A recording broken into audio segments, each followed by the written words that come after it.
Thank you again to all of the speakers for joining us. And I saw quite a few more people hop into the Zoom. So, hi, everybody. Welcome. Thank you for joining us today. We have a host of great speakers, and we're really looking forward to hearing from them. So, to start us off, I'd love to bring in State Senator Machaela Cavanaugh now to hear her perspective. My first question for you, Senator Cavanaugh. You introduced a bill called the Hunger-Free Schools Act in January. Will you please tell us more about why you are pursuing this bill and why this issue is important to you? Yes, thank you so much, Emily. I've actually introduced this piece of legislation numerous times over my time in the legislature.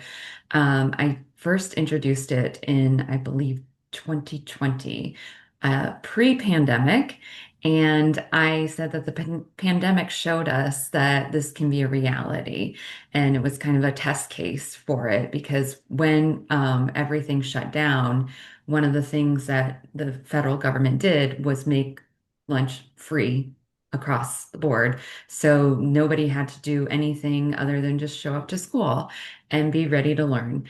Some schools have breakfast and some schools don't. And so my bill would allow for them to get free breakfast as well, which is really critical for kids to start the day out learning, ready to learn, and not hungry. As we know, not every child has that infrastructure at home or the resources at home or has a home. And so we want to make sure that our kids are ready to learn from the moment they walk through those doors. And nutrition is part of education. And so that's why I introduced the legislation. I've been very passionate about it. It has been very not well received, unfortunately. But I hope that if I don't pass it this next year, I hope that someone and that carries on after me, maybe even Senator Rountree, will take it up in future years because it's really important and other states have done it, and we should be taking care of our kids. You know, as you mentioned, like food assistance was not well received. And as you know, earlier this year, Congress passed the Republican tax law, which includes hundreds of billions of dollars in cuts to food stamps. What do you believe is the state legislature's role in the months and years ahead? And do you feel your colleagues are prepared for what's to come? Answer the first question, the last question first. No, they're not prepared at all. They're quite delusional about what's to come when it comes to the federal cuts on all things, but food assistance. Those cuts to SNAP are really going to hit our rural communities very hard. Uh, Grocery stores rely on SNAP benefits, and food pantries are not going to fill the need. They are not helpful to the economy in smaller communities that have grocery stores. Having a food pantry, that's money that could have, if we had SNAP, would be going into the local economy and keeping those grocery stores open and keeping access to food open in our rural communities. And our rural communities have a heavy reliance on supplemental nutrition assistance program. And so if we don't have it, that's going to just decimate those communities even more. I think there's a huge misunderstanding of what it means to be using these social safety nets and that there isn't, that people aren't working, that they don't deserve it. But I don't know what child doesn't deserve access to food. And so I know my colleagues are not prepared for this. They're not prepared for the financial cuts that are coming at the federal level, and they're not prepared to shift our priorities and spending at the state level to make up for what's happening at the federal level. And that's going to harm our most conservative areas of the state are going to feel it the most. And so, um, I'm not really sure what they think is going to happen, but property tax relief, I guess, is the only thing that matters to the governor and my Republican colleagues. And Senator, I'll jump in real quick because this kind of echoes a theme that we talked about earlier this year, I think more specifically connected to Medicaid cuts, but I guess what has the conversation been in Lincoln, if anything, just related to what could be done if these programs were cut? This isn't necessarily a surprise. This is something we were anticipating for many months, really over the last year or so. Um, and just kind of curious what the sense has been in Lincoln. I know January is going to sneak up on us pretty quickly, and there's a lot to get to, but just kind of wondering what the overall conversation has been, or has there been no conversation at all? What kind of is the state of play for those of us who are not down there? Um, every Yeah. day or during the session.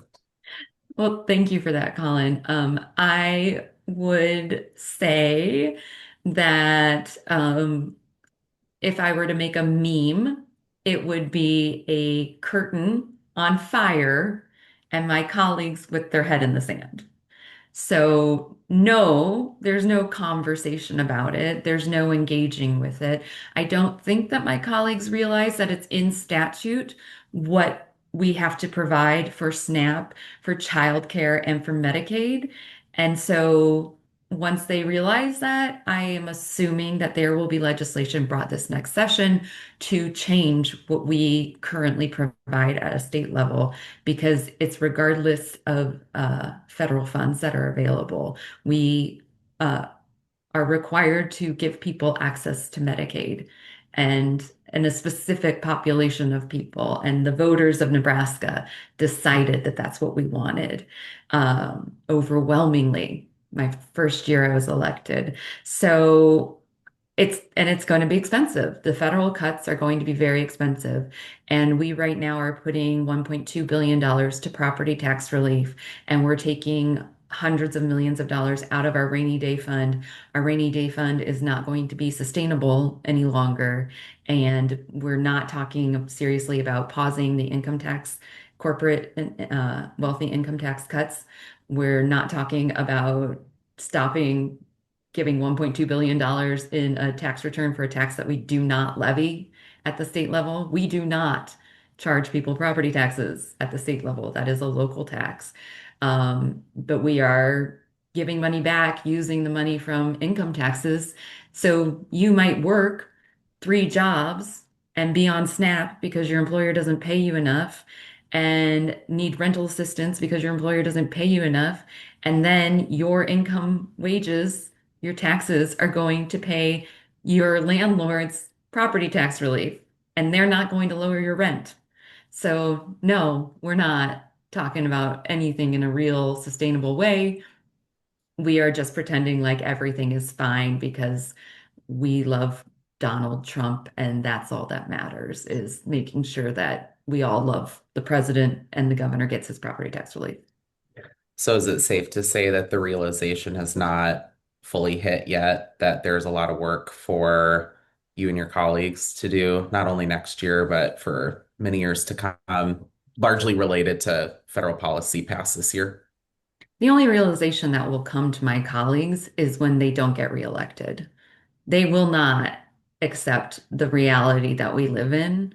The only reality they will accept is that their constituents think that they messed up and they didn't send them back to do the job. Emily, I'll turn it back over to you for some more questions on your end. Thank you, Colin, and thank you, Senator Cavanaugh. That was incredibly insightful. We have the QR code coming up here for the fundraiser. We'll have this up in the background. Just as a reminder, we are matching up to $500 worth of donations in this first 24 hours. So we would love to see if you could donate for us.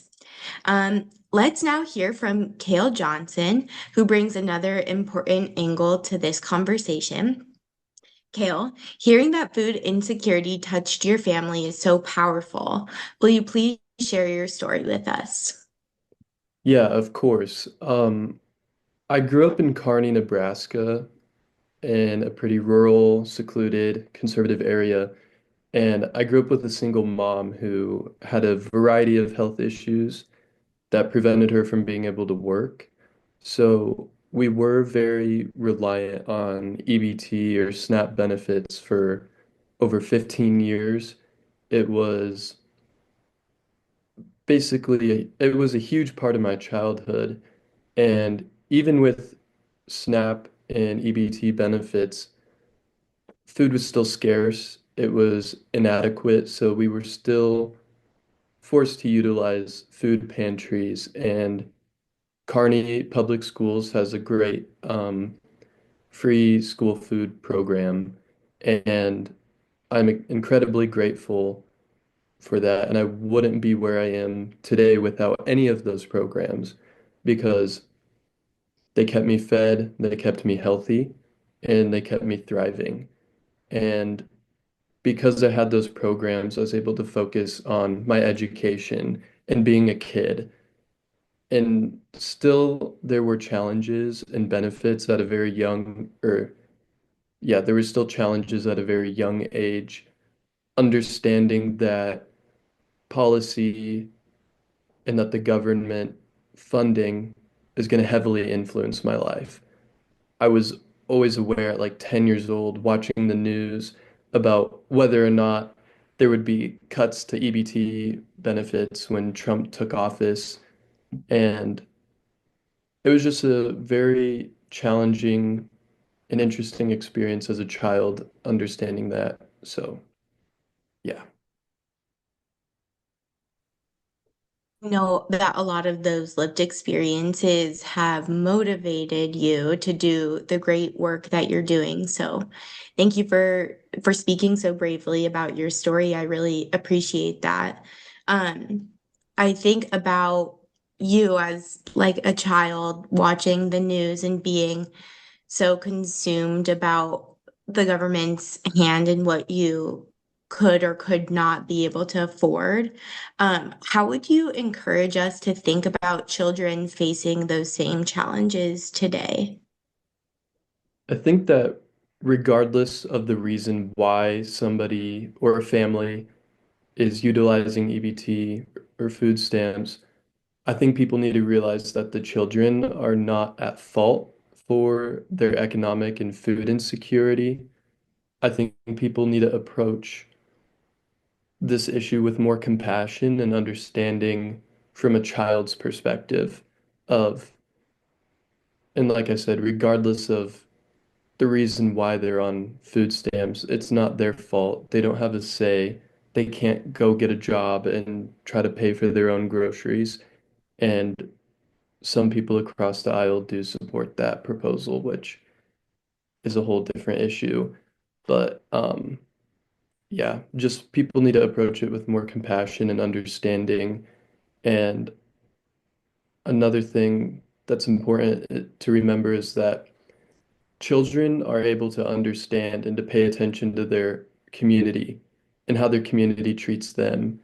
And if a community is able to step up and provide benefits and help a child be fed, they're going to remember that and want to pay back their community and do good. Um, so I think that's very important as well to remember. For shedding light on that. I really appreciate that and appreciate you sharing your story. Now I'd like to turn to State Senator Victor Rountree to hear his perspective. Senator Rountree, we're now in the midst of Republicans' attempts to cut funding for food stamps, and you have been very vocal about the need for food assistance programs. For starters, how consequential would cuts to SNAP be for thousands of Nebraskans at a time like this? Thank you so much, Emily, for the question. I appreciate Cale's comments. I appreciate having compassion, empathy, which is something that's very lacking. Many people don't understand until they have walked a particular path. They've experienced certain things in life. And it's great, even if you haven't experienced those, but still to have that empathy. We are in a position now with these cuts that have come to fund tax cuts for the rich at the expense of those that are needy and have a need for the SNAP and for Medicaid. As we look at that, we have a great number of members. I'm gonna just give you some statistics here on the SNAP. SNAP benefits here in Nebraska provide nutrition assistance for 64,047 children, about 17,416 seniors, and 4,950 veterans in Nebraska. Veterans shouldn't be hungry. Children shouldn't be hungry. We should be ready to take care of our seniors. We have more than enough, but yet they're on the chopping block to support the tax cuts for the rich. The Congressional Budget Office estimates that this bill is going to reduce national SNAP participation by an average of 3.2 million people per month. That is a tremendous number that we, if you will, are washing down the drain. We're telling them we don't care. So yes, I'm ready to stand with Senator Cavanaugh and our other colleagues and fight to make sure that our people in Nebraska have what they need. When we're talking about food insecurity, I was blessed today to go out to visit No More Empty Pots with Bree and her team out there. She's on the call today, but it's really impressive to see what they're doing in the community to help to address the shortage of food needs for the community. And for I had a chance to look at the food that they have in there. It's great food. Definitely is not something that I used to get when I was on government assistance with my dad back. We had the cheese, we had the peanut butter, the powdered milk, and so forth. But, they're really putting their heart and soul into the efforts of helping to take care of the community. And it's already been stated that a lot of our food banks are already pushed to the brim. I'll be out with Bellevue Food Bank on Thursday night, but they're taxed. And I just want to say this. One of my colleagues in the unicameral stated that there should be no government assistance for food, for SNAP, that all needs should be taken care of through philanthropy. All needs. Cut out everything. And that's not what the government assistance is there for. We'll tax our philanthropy, but the government's need is to take care of its citizens. And so we have wrong ideas about who's on SNAP. And I'm just going to be here to fight to ensure that we can protect the funding. And even though we're at this government shutdown now at the national level, I'm praying our Democrats to still offer something that we have a bargaining chip at the table to come back and try to get rid of some of these harmful effects that are in this bill to come. That's super interesting. And I thank you also for sharing some of the personal background that I'm sure has motivated you and representing your community. That's really interesting to hear about you and your father. And I'm wondering a little bit more about some of your motivation because as a member of the state legislature, you introduced LB 319 to advance food aid for people with drug felonies. Can you please discuss what motivated you to introduce this bill? Yes, thank you so much.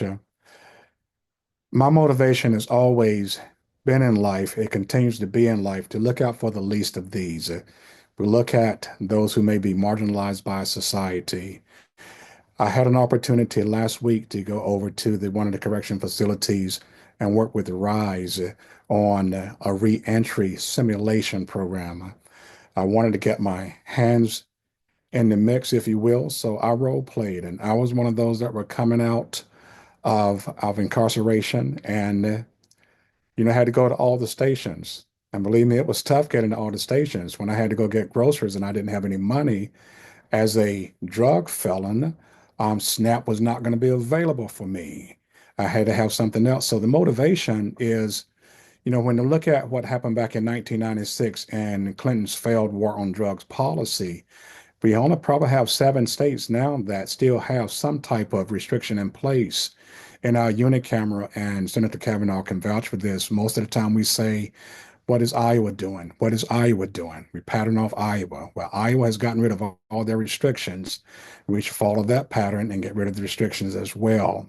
We had just noting over 1,000 members, 1,000 people would have been impacted by this particular bill. And as we've already stated, it's not the kids' fault. when one comes out of incarceration with that drug conviction, they've already gone through their process and they should be restored to society. However, when they go back into their family, they're counted in the family, but they don't get any additional benefit. They still have to eat. As a substitute teacher, I've seen children come to school hungry. They're not going to learn when they're hungry. And if you're talking about repatriating and restoring dignity back to families, then that was one of the great encouragements for taking that bill. In the process, I had the chief of police of Lincoln come and sit in the office, and we had a really, really good conversation.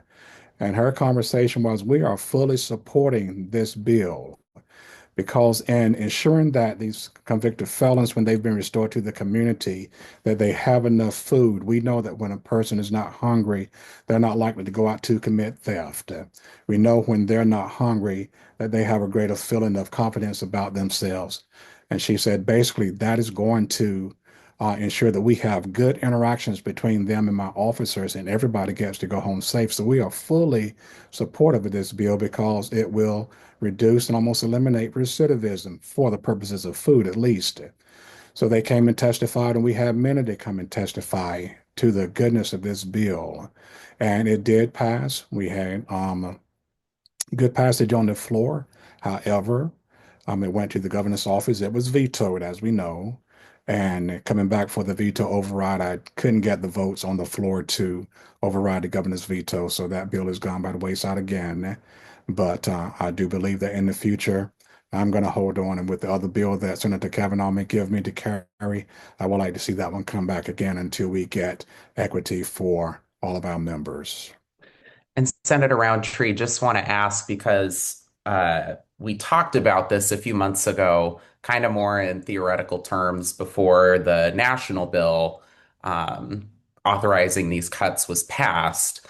Do you think that the passage has really played a role or affected maybe how some of your colleagues might be viewing your legislation now versus when it was maybe more of a hypothetical, since this is more of a real life situation? Obviously, your bill is maybe a little more specific than the larger issue, but is it potentially getting some fellow senators to think about SNAP more than they might have during the last session, or what are your thoughts there, especially as we get closer to January? Thank you, Colin. That is going to be an item to see.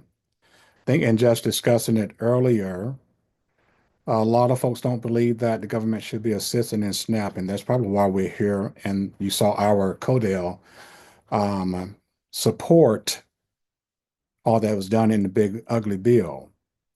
They each came back and they spoke to Nebraska about the benefits and why they supported that bill and said the benefits outweighed, what of a loss that we might suffer. As a matter of fact, and it's all about perspective.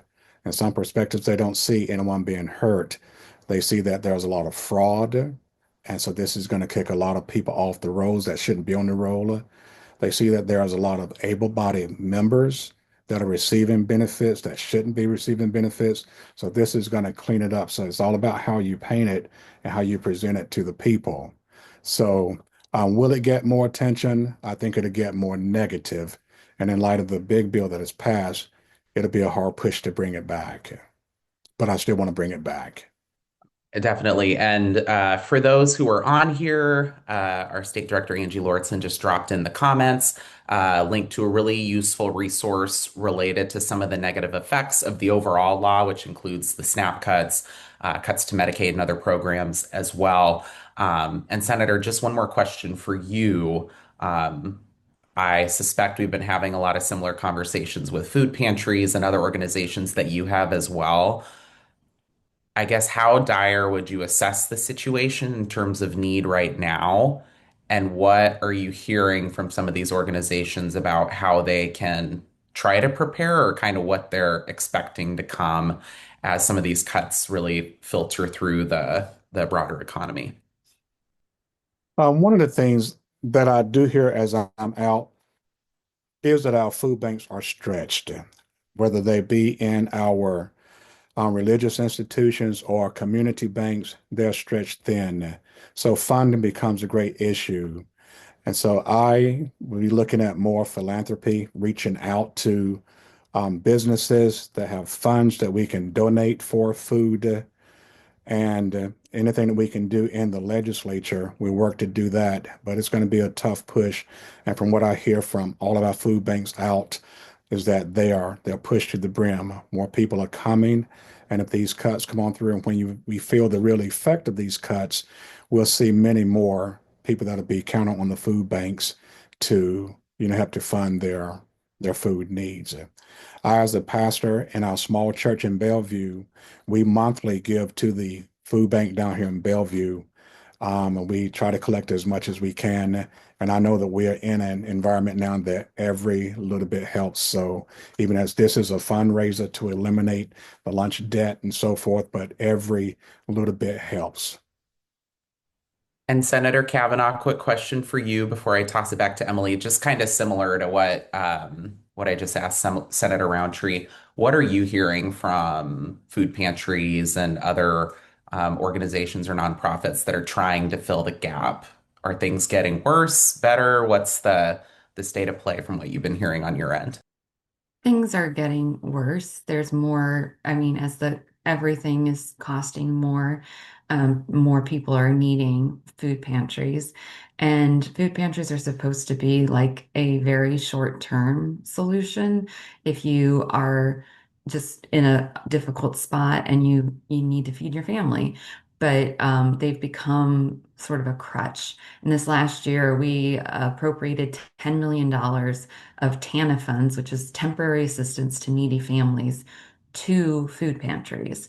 And that is so the state clearly, our colleagues recognize that there's a need to feed people in our communities, but for whatever reason, a food pantry is acceptable when supplemental nutrition is not assistance program. So um, it's yeah, we're things are not going well. Sorry, I sound so Debbie Downer today.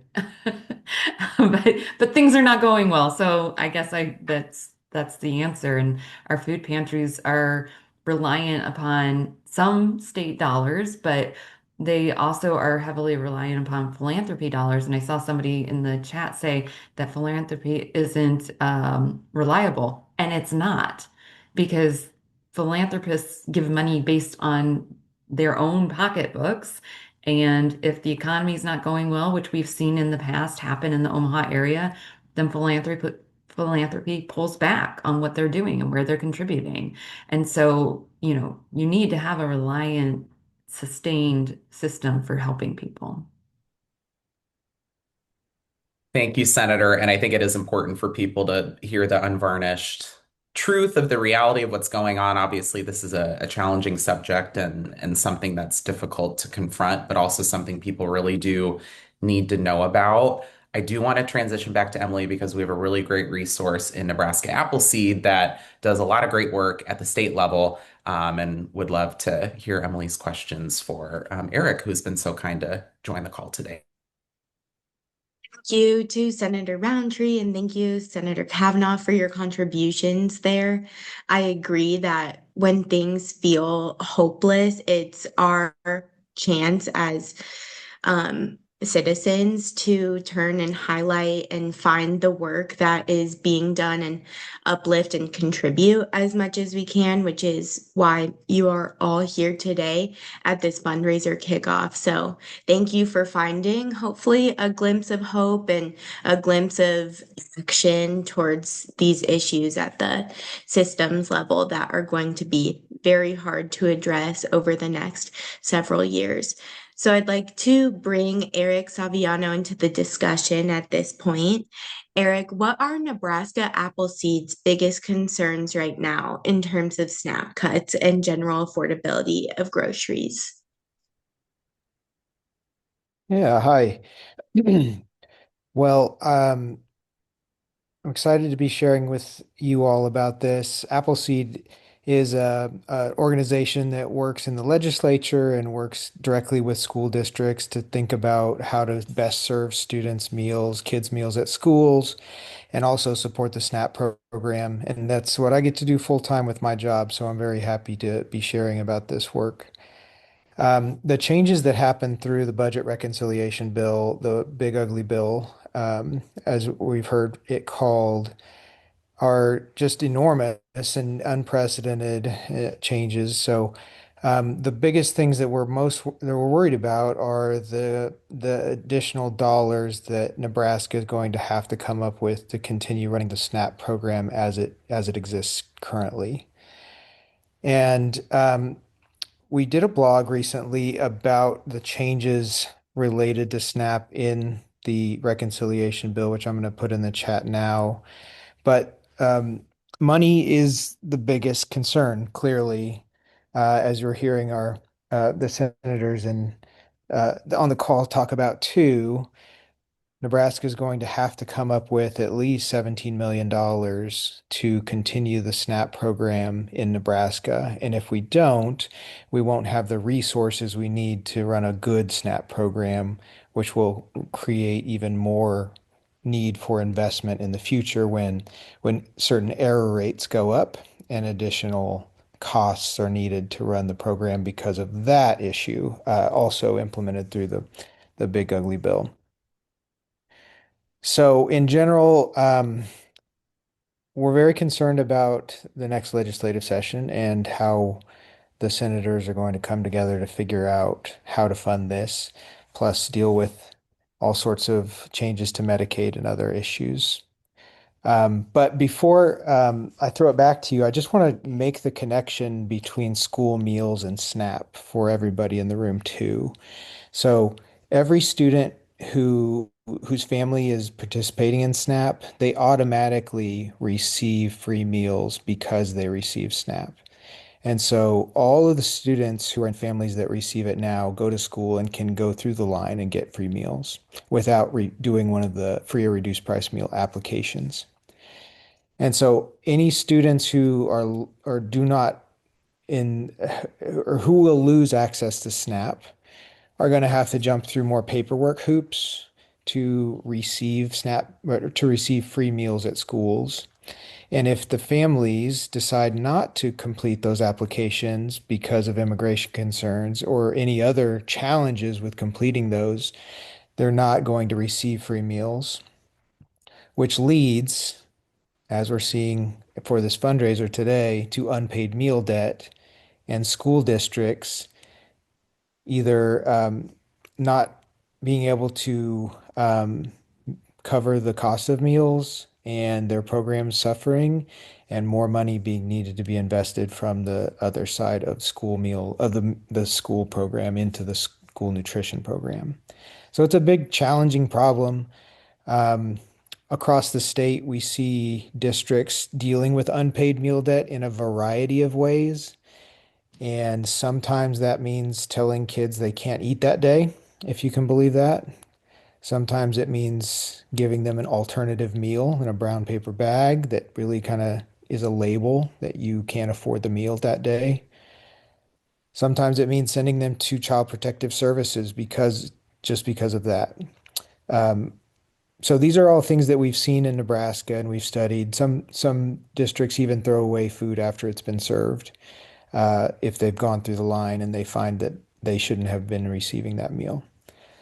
It's really up to the school district, but it's a huge danger for students, especially kids who come through the lines and it's no fault of their own that they are receiving those free meals, that they can't pay for those meals. And I'm talking about elementary kids all the way through high school.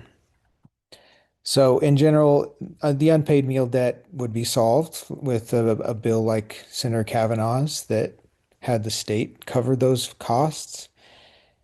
And we also need more access to SNAP, not less access to SNAP, so people also have better access to free meals through that option too.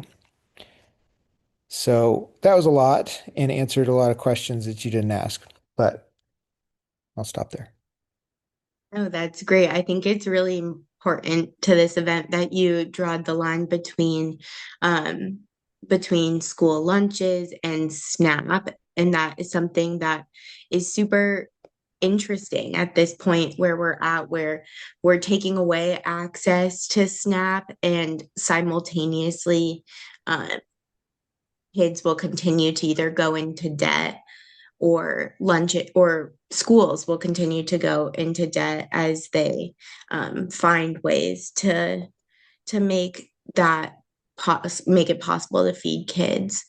I'm curious about how you are preparing your organization's response to changes at the federal level, and what do you expect to see at the state level in any initiatives or counteraction in the future?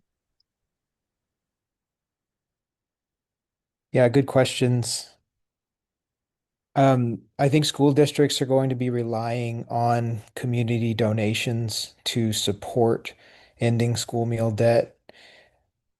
Grocery prices are only going up, as I think everybody in this Zoom room probably knows.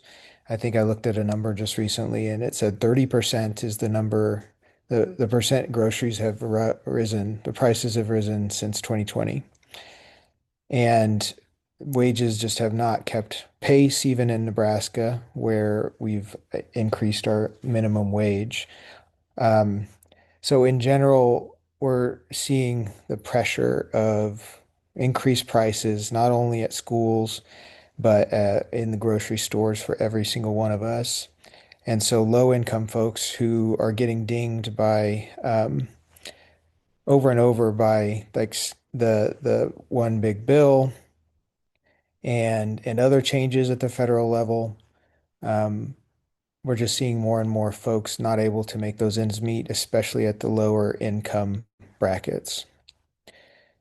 So Nebraska Appleseed is working with coalition of state senators, trying to have conversations before the session starts to make sure folks understand the stakes for the next legislative session. And then also making sure that we're sharing stories of the impacts of the cuts with our federal delegation, the ones who voted for this bill, and making sure they're aware of what's happening. So always working with or looking to places like this to get in contact with people who are experiencing food insecurity so they can share their story. We're happy to work with individuals who are doing that to do so, and also just building the case for maintaining SNAP, especially among people who just don't believe SNAP is the right choice at this moment.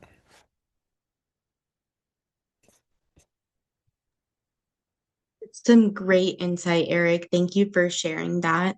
At this time, I'd like to turn it over to our state director, Angie Lauritsen, to provide a little bit of information on more action steps that we all can take. Again, thank you everyone for joining us today. This is incredibly important. This is one of those things that is my red line when it comes to making sure that kiddos have access to food, making sure that families don't have to be making choices between pharmaceutical or medications that they need to be taking and whether they're going to be eating that evening. We have making sure that parents are able to eat because sometimes they prioritize their kiddos in the household to get food where they go without food. I was just one of those kiddos. I grew up in not a great family, and so food was one of those things that was used as a leverage point. And so I still remember times where food was used as like a punishment, kind of, sort of.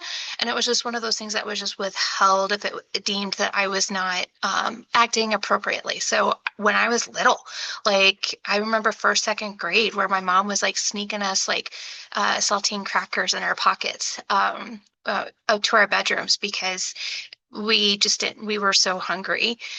We were forced to eat off the floor multiple times. And so this is something that our family looked normal from the outside. So I want to be just stress the fact that just because kiddos might have that appearance that they're probably okay, I just want to let you know that there are kiddos that are struggling within our communities today. The stats know that, the data shows that. And so I do want to talk about, there was news that was released yesterday that the administration was no longer going to be collecting data when it comes to collecting the survey for hunger and what that kind of means. So a lot of corporations, a lot of different nonprofits use this data every year. The 2024 data is going to be coming out here shortly. What they decided yesterday was that they're not going to collect data for 2025. And so obviously they deemed that the information and data is too politicized. And so that's code for people are going hungry in our communities, but we don't want you to know about it.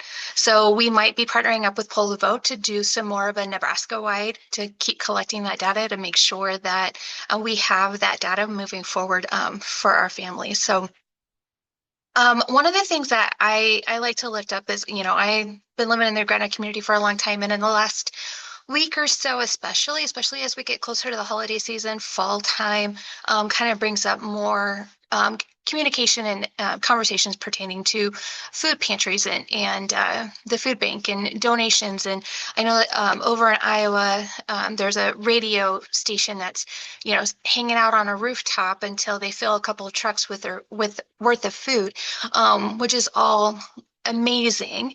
But I did want to highlight and show this news article that came out of what the Gretna Public School Foundation is currently doing in my local community, which is very new to us.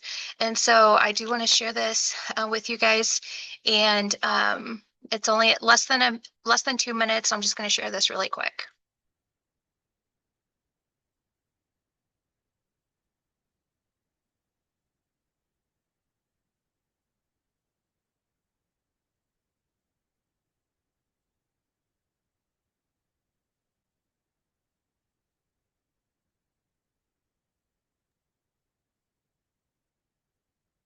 The audio shared.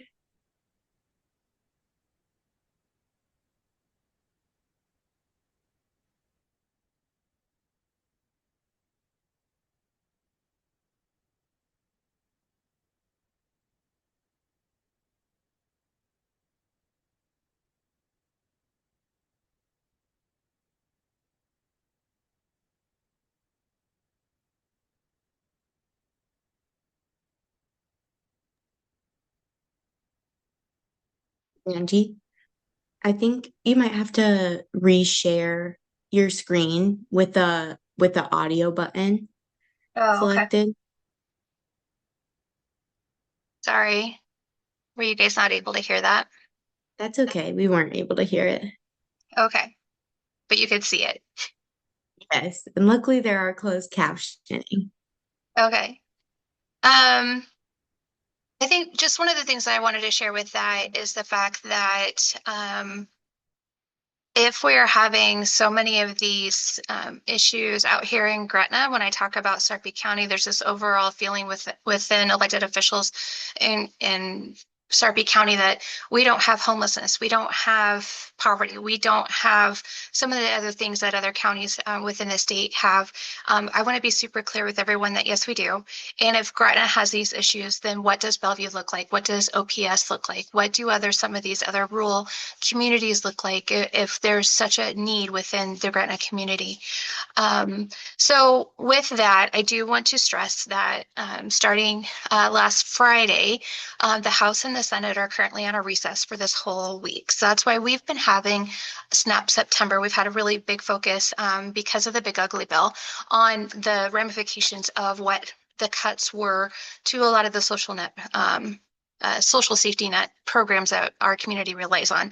So this week is a great week to make sure that you are reaching out to our federal delegation. And I know that a lot of people get I don't know, tired, or do they really listen to us? And I do want to stress to everybody that yes, they do. Whether you're reaching out to their local offices here in Nebraska, or if you're working, calling into their DC offices, they do have staff there that are collecting the data. They want to know where you live, make sure that you're a constituent, but like they're tracking what everyone is calling about that day. And so I would love if we put a focus this week, since they are on recess, they're not scheduled to go back until I think Tuesday or Wednesday next week.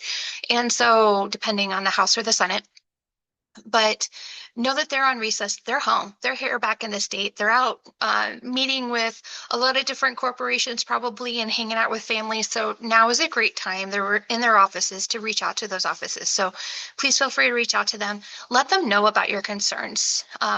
Talk about what you heard from Cale today. Talk about what you heard from the senators today, especially what Eric was talking about too, when it comes to what we're going to be seeing within our local pantries and what we're looking at when it comes to hunger and food insecurity within our state and our communities.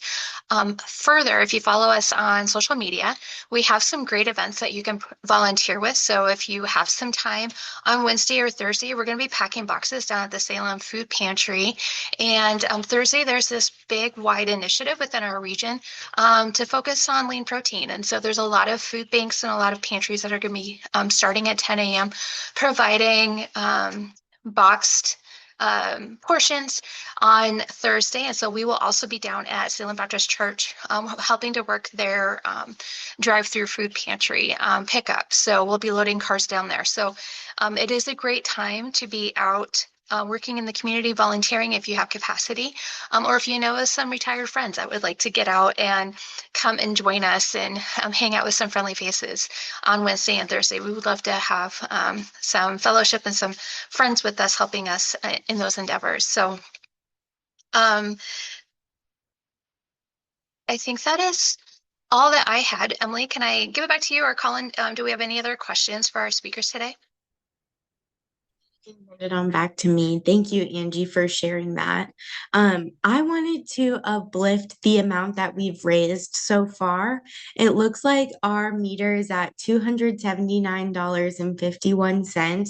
So all of that at this point will be matched by Nebraska for us. So thank you all for joining and doubling your impact today. I wanted to also point out a couple of other pantries and community organizations that are doing really great work in the community, because as someone who feels very bogged down by headlines, I know that one way I can effectively manage my unease at this time is to look into the great community level work that is already being done. I think it sounds kind of cheesy and a little bit of last hope, last resort, but it is really important to uplift grassroots. So, as I was doing research, I came across All People's Pantry. I don't know if anybody here has heard of them, but in the state of Nebraska, we do cherish our diverse immigrant population, and All People's Pantry is making a difference by gathering culturally inclusive food. I thought this sounds like an awesome organization to support. Another organization to shout out is Saving Grace, which Angie mentioned. We're actually partnering with Saving Grace in a food drive this Thursday with Salem Food Pantry.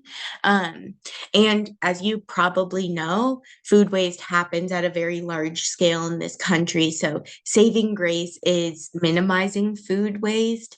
And perhaps a restaurant owner that would maybe like to minimize their food waste and make a difference in the community.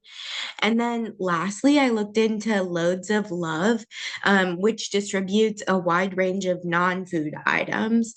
And as we heard from our speakers today, and as we're all experiencing in our pocketbooks, as costs continue to rise, I think it's incredibly important that we have pantries assisting with the kinds of products that allow us to live dignified lives, like laundry detergent and soap.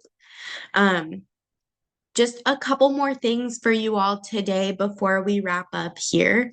First of all, thank you again to our speakers and to everybody who joined our Zoom today. It means a lot.